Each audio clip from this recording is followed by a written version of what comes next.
OK, lads, obey my commands. In the event of a knockdown, the fighter standing will go to the furthest neutral corner and stay there. Protect yourself at all times. Touch gloves. Well, for those of you who joined us on our pre-broadcast segment before the bell, we had a superb British super featherweight title eliminator between Yusuf Kamari and Reece Bellotti. Bellotti came out victorious after 10 grueling rounds. Are we in for more of the same here? Chev Clarke in the black trunks, trimmed with orange, originally from Montego Bay, boxing out of Gravesend these days under the guidance of Sam Mullins at Churchill's gym. The tall figure of David Jamieson in the white and silver trunks from East Kilbride in South Lanarkshire, under the guidance of his long-term coach, Jerry Higgins. What a spirited display it was on just over a week's notice against Mikhail Lawal for the vacant title. This is a far better prepared version of him tonight. Oh yeah, he's in tip-top shape. He really is. And against Lawal, he was unlucky. I mean, look, he suffered a broken jaw, but he was well in that fight and proved he's a high-level operator. Look, for me, this will catch fire. I cannot see how it won't. You've got two guys that like to box on the front foot and let big shots go, and you can see exchanging right hands already. Good work there. Really good work there from Clarke. I think he'll look back when he went the distance against Doofus, and he's probably disappointed. But I think it's just the perfect preparation for this fight. Well, just walked David Jamieson onto a big counter right hand, and the Scot has to hold on. Yeah, that was a lovely short right hand as he was backed onto the rope. Beautiful shot by Clarke, and he's doing the right thing. Jamieson is holding on, trying to smother the work. It looks like he's regrouped, recovered on the front foot, and he really does like to let big shots of his own go. And our friend and colleague Andy Clarke mentioned this during the Lawal fight, and he's absolutely right. Sometimes Jamieson will get clocked and he looks like he's going to fold for a moment. That's just a little bit about how he is as a fighter. He's very, very resilient. His chin's very good indeed. We know Chev Clarke can punch. We've seen that in fights so far. He's switched off people on their feet and he lands an arcing right hand round the side. Jamieson just rolls the second. What he needs to do here, Clarke, is jab to the body and then whip that right hand over the top. Get nice and low to short the fight, so he can get lower. Just stab him in the body, really step behind him, make him feel the weight. That's where Jamieson's crafty up close. He just hooks you in, pushes you backwards, leaves a bit of space, and he's just so consistent with the way that he chips away to the body. But he is the one that's just already showing a bit of reddening under the elbows, evidence of those body shots. We can hear them ringside as well. Clarke just a hook on the way out. I think for Jamieson, look, the shot I would be looking for would be an uppercut against Clarke. But he has his chin quite high at Jamieson, and it wouldn't be a shot I would really look to throw, just as the fear of getting caught with a right hand over the top. But he's aggressive, he's on the front foot. He picks the shots really, really well, Clarke. Dug that right hand under the elbow, off the high shot, whips that right round the side. Well, after a really good start to the round here, Jamieson, Clarke's taken over, hasn't he?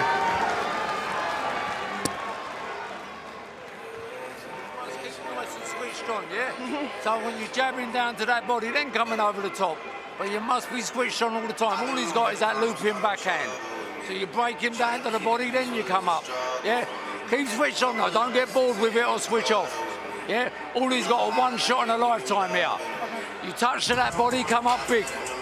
When you're having a clinch as well, come up with that front hand eye. Good man, well done. Enjoy it, Chev, but keep focused, yeah? Good team in his corner. Chev Clarke over in Congo, the brother of Chris Congo, good fighter in the amateurs too. Box Kenny Egan, Fan Long Meng, Callum Johnson beat the boys you set, Miles Shinkman too. Sam Mullins, the man giving the instructions, a former trainer of Ellie Scotney. The two of them know each other from the GB days as well. Crucial nights for both here in London.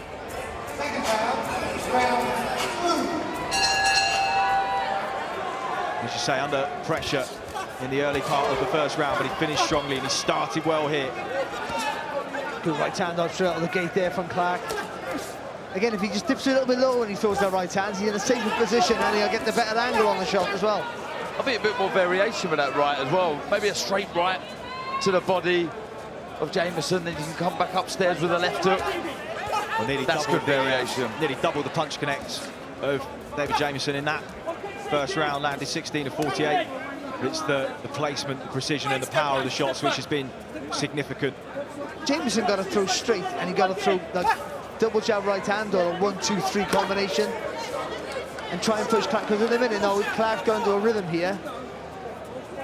This is normally where Jamieson's pretty good, just levering himself space and finding those shots to the body. But Clarke is perhaps physically his equal, not allowing him to manipulate his hand position inside. Just an overhand right there from the Scot.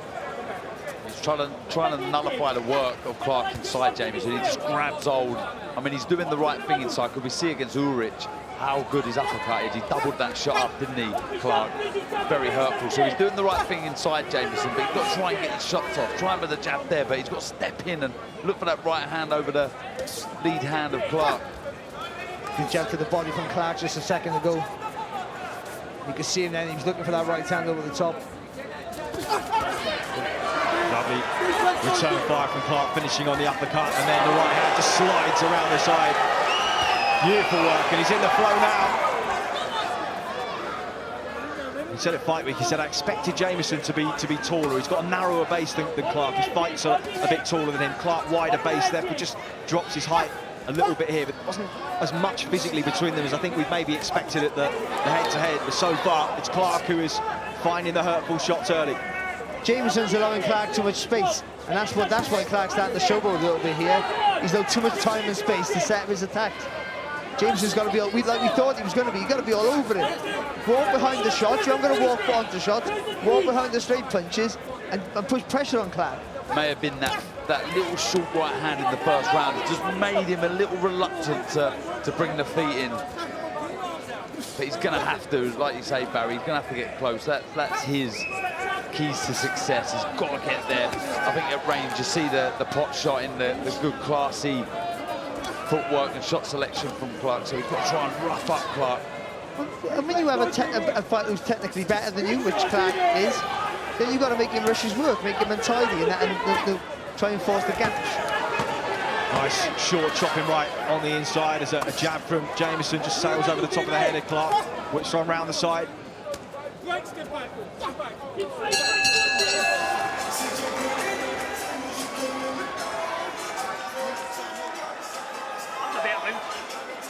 That was finished, Davey. Just need to take it up, get that hook working. Aye. Jab, jab, just work hard. 2s and 3s, single shot, stay good. Be busy, stay switched on. As he's catching your laps in half. Yeah. All right? Pull your lungs up, all right? Go to the body, come out. If you're going to step to the side, come back to the head. Yeah. All right? Pull them up, pull them up. Yeah, he enjoyed himself in that round, Clarke. Picking some nice shots, head and body. You see a little hop and a skip, moving side to side. 2s and 3s, step up the ante. Stay switched on, all right? See him there, doing himself, jumping in with that right hand, moving. I haven't seen a shot like that since a young Barry Jones. Who was he? Oh, he's fantastic fighter. Bigger built than Clarke.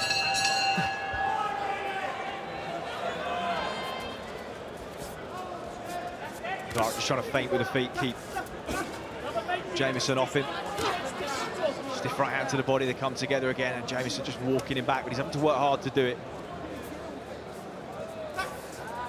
Clarke he's dense, really solid. He is physically very strong, but he can be really nimble on his feet. See there, just stepping out of range. And I spoke to Ben Davison about that when he was sparring Alois Jr. He's a physical tank himself, and he said surprised how mobile he was for such a solid man. And he said also what impressed me was the way he was able to take breaks and just slow time down without punching, without doing anything. He said very intelligent fighter, so I rate him highly. They shared 6 rounds together not too long ago, and he is just buying himself time and space here. Right hand to the body off the high jab. The rhythm to his Clarke's work at the minute is fantastic. He's shivering in the shoulders a little bit to get a little angle with the jab, or just blocking, or just changing the left, the heights all the time. It's hard for Jamieson to fire back. I think that you talk about that Doofus fight. the 10 rounds that he had there, the experience gained, I think he's showing signs of that in here. He's starting to set traps. He's thinking about what he's doing. He's moving his head. He's moving his feet. Loose. He's loose, yeah. He tensed up a little bit, didn't he? And they made it hard work for himself. Yeah, he was loading up far too much, wasn't he, against Lucas? What he showed in this fight, which I'm not sure I've really seen before, is a bit more speed in his work. Now, he's been quite one-paced at times, Clarke, and I think no, he's changing the speed, the tempo. David Jamieson was a bully against Luau at times. Luau came in something like 8 pounds under the cruiserweight limit because he was originally preparing for Dion Jumo. He's a little lighter on his feet than Jamieson, but that allowed Jamieson to be physically the stronger of the two. He doesn't look it here as Clarke just slams in an uppercut, left hook just off the spin there. Stiff jab from Jamieson. And he has just landed a couple of straight shots in this round, but his success has been fewer and further between than Clarke's so far. Stiff jab rips the right to the body. He's got to land something here, Jamieson. He's got to try and stop this momentum of Clarke. He's really starting to enjoy himself. That lovely uppercut. But he's not throwing with confidence, is he? No. Jamieson at the minute. You see the punches coming back to the chest as well. They're coming back. You know when someone's that confident, because the punches come back slower. They might go out as fast, but they come back a little bit slower than they should. Oh, that's lovely. The body shots there though from Jamieson. He does tend to grow into fights, Jamieson. Landing more in this round than he has so far. He's still been a little under the cosh, but again, just underhooks the arms, tries to manipulate the hand position inside, push Chev Clarke back, just chips away up close. I know it's easy at the moment, but you must keep focused. You keep breaking him down to that body. The body's the key here. Keep boom. It's a lovely double left hook there from Clarke again. Even when he's in close, he can turn his body, get the rhythm and the whip in the shots just to generate the power. See that uppercut there in close? He can turn the shoulders, find the space to rip right through the middle. There's Johnny Fisher, man, he's been helping Cheavon Clarke in his preparations for this fight, and I know he's appreciated the work himself, the experience of the Olympian and the highly decorated amateur Chev Clarke. He is improving all the time as well. Up against San Sebastian's Emilio Salas. The only thing, that's fine there, I'm just making sure that's what the only thing I've got my mind on. That bit is fine. That's all Going through the final preparations, looks and sounds relaxed, doesn't he? 8-round heavyweight contest in our chief support here in London later on tonight. But into round 4 we go here. British Cruiserweight title eliminator, David Jamieson just slings a right hand round the side of the guard of Chev Clarke, just steps off for a moment. Nice body work from Jamieson. That's better from Jamieson, that's more positive in his work. Then gets repaid with that combination. But I think that's what he needs to do. I know it's a risk, you're going to take a shot, but unless he's positive, he's never going to win the fight. Blood starting to pour from the nose of Jamieson, evidence of some of those stiff jabs that Clarke has landed, but he pours forward still, trying to press Clarke onto the ropes, just blows the blood out the nostrils. See a lot of reddening as well on the left side of Jamieson. Tell you what though, that nose is pouring like a tap. I just wonder whether that's gone. He may have broken it, yeah. And that, if that is the case, could impede his breathing, could make life difficult for him. Good body shot nice there right from hand. Yep. Now, this is where you've got to rush him. When someone starts showboating like that, good shot from Clarke. But that's when you've got to rush him with straight shots. Clarke just parrying the jab, drops his height for a moment. Looking to get in that rhythm and flow that we saw a couple of rounds ago. Jamieson just touching with a jab, like a fizzing right hand, and then goes low with it as well. Looks for that uppercut, just starting to work those Mike Tyson combinations. And one opponent a couple of fights ago, he got stopped out on his feet, didn't he? Lifted the head up with the uppercut, and Jamieson takes a knee. 3, 4, 5, 6, 7, 8. Well, his face is starting to look a real picture indeed, and Clarke just a little faint step to the right-hand side, loads up to the body. It's the variation, the speed, the power, the movement. There's a bit of everything from Clarke. It's really, really impressive, it is. The timing is fantastic. He knows where he is all the time, so he's not... You know, when he throws a punch, he knows he's going to land. Jamieson trying to hold his ground. Clarke pushes him off. Bob Williams having a good look at him, just telling the lads to try and keep it clean, because he's visibly just pushing him back. Looks for that left hook and then the uppercut through the middle. He's kept that in the back pocket until now, starting to lift the head up at the Scot, and he does so again. And now a right hand off the back of it, left hook, and Jamieson just starting to look a little bit uncomfortable here. Big uppercut again, and Chef Clarke lasering in.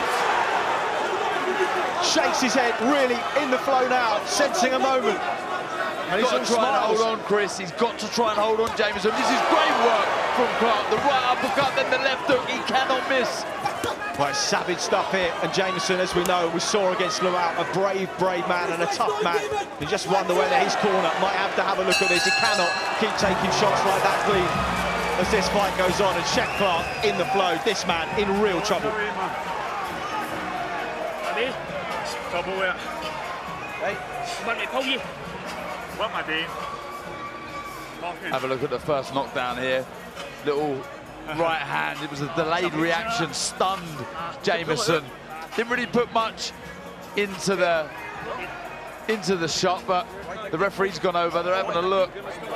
Right, let's go, David. Yeah, it was just a bit of an arm shot, really, but it was very accurate. See, he walked right onto it. It was the momentum of Jamieson, I think, that made that hurtful shot, Barry. Yeah, and do you know what I noticed? I have noticed before in this fight how nasty Clarke is. Because he's hurting him, and there's a smile on his face. So on paper, this is a hard fight, and he's made it look easy up to this point. I will be honest. Well, during those replays, a proper conversation was had in the corner between referee Bob Williams, Jerry Higgins, the corner man and long-time trainer of David Jamieson. They were really assessing whether he had much left to give. I mean, his shape hasn't really changed other than taking a knee after that knockdown. He took some very clean shots and he took them well, but he just can't keep taking shots like this. Good uppercut lands, down he goes on the knee again. And Jerry Higgins has the towel in his hand. He's looking at his man closely. They just briefly exchange glances, and Bob Williams knows he has seen enough.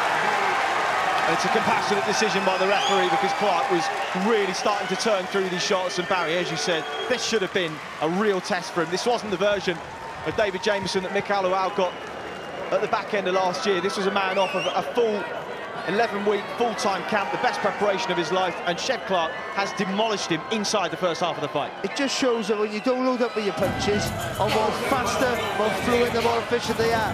And I think Cheavon Clarke today was absolutely fantastic. The movement around the target was brilliant. The vision he had, he very missed with a shot.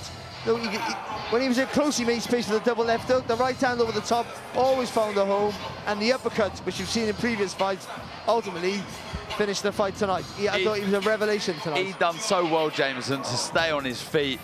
You saw the knees dip, but that was a very good display from Clarke. You see there, you talk about the spite, the brutal sort of wanting to finish the show. You can see it in the face of Clarke there. He really the aggression there. That was class. The variation of the shots, and yeah, and when you get a boxer having it on paper, it's hardest fight of his career to date. You want your best performance, and he was fantastic tonight.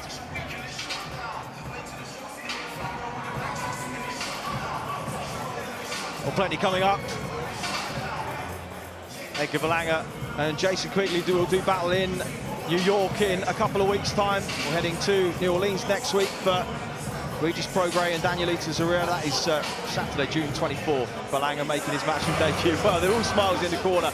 Obed Congo, Chris Congo's brother, Rich Varnon, and the team as well, working on the cuts. Didn't have to be called into action tonight. And Sam Mullins as well will be very pleased. But well, what a tough man he is.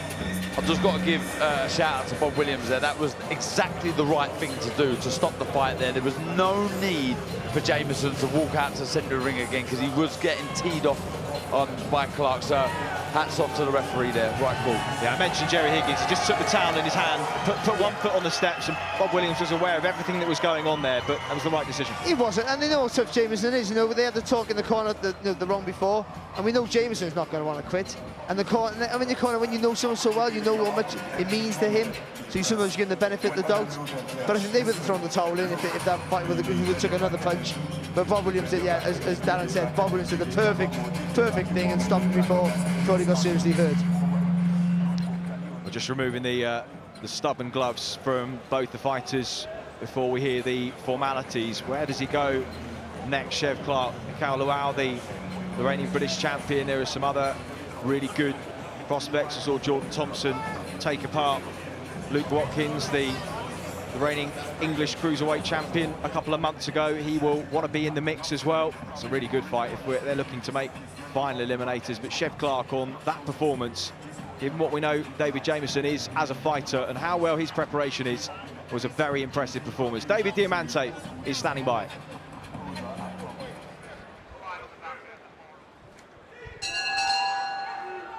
Ladies and gentlemen, the end comes at 35 seconds of round number 5. Referee Bob Williams calls a halt to this contest, declaring your winner by TKO. He's still